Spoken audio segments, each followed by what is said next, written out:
Hi everybody, Nancy from Two Sparrows Learning Systems, creator of Effortless Art Crayons, here bringing you another video.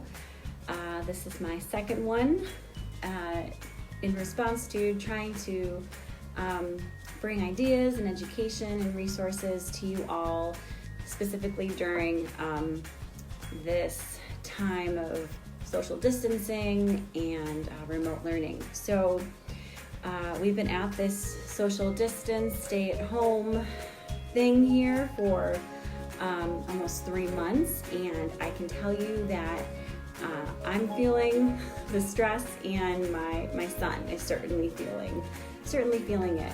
And you know, what we have to remember and realize about our children is they can't always verbalize or communicate when they're worried or stressed or upset, and instead those feelings and emotions come out in their behaviors.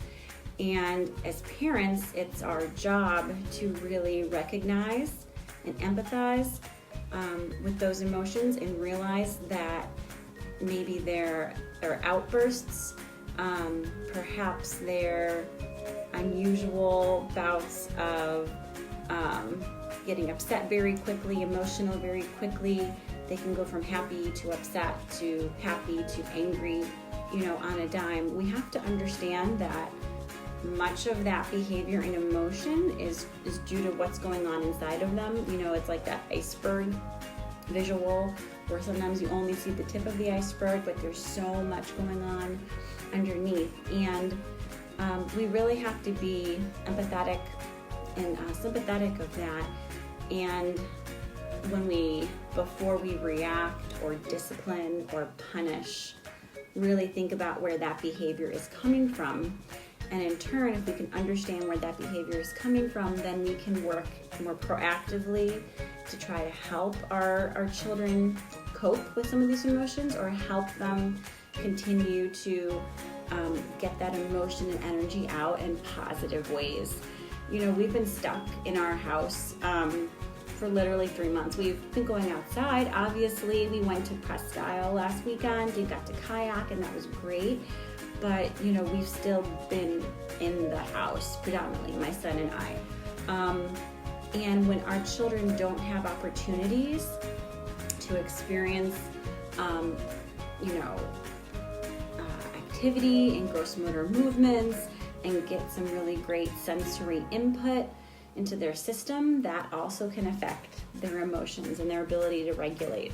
So my key points, my key takeaways here, because I am guilty of this, is that before we react and punish and respond quickly, as parents, and I need to remember to do this, is to step back, think about where the behavior emotion is coming from, work to empathize and teach and help our children cope, as well as myself, again, work to be more aware in helping to plan and provide my child with some different sensory experiences that's going to help him regulate his emotions.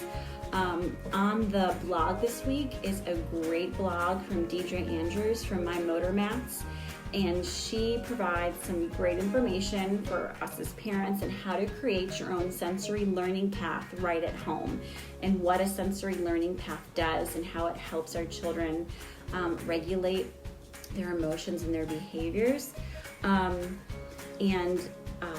She a couple months ago, she posted a really great activity of how to create one out of chalk, which I had my son do, and I'll put that here in this video so you can see. But you know, I think as much as parents, you know, we're stressed out and we're trying to work and teach from home and still provide positive experiences for our children, you know, we've got to also work to make sure our children, be understanding our children are still experiencing that stress too. We just may not know it, they may not say it, and we have to work to help them relieve some of that stress positively. So hope you were able to check out those resources I mentioned, our blog, check out our social media, because it has some great ideas for some sensory activities this week. Give some great tactile input and sensory input, water play, shaving cream slime, really fun things you can do at home. And keep checking back in with us on social media, blog, and weekly videos for more ideas to help us all stay sane during this unprecedented, crazy time. Thanks so much. Thanks for watching. Have a great day. Take care.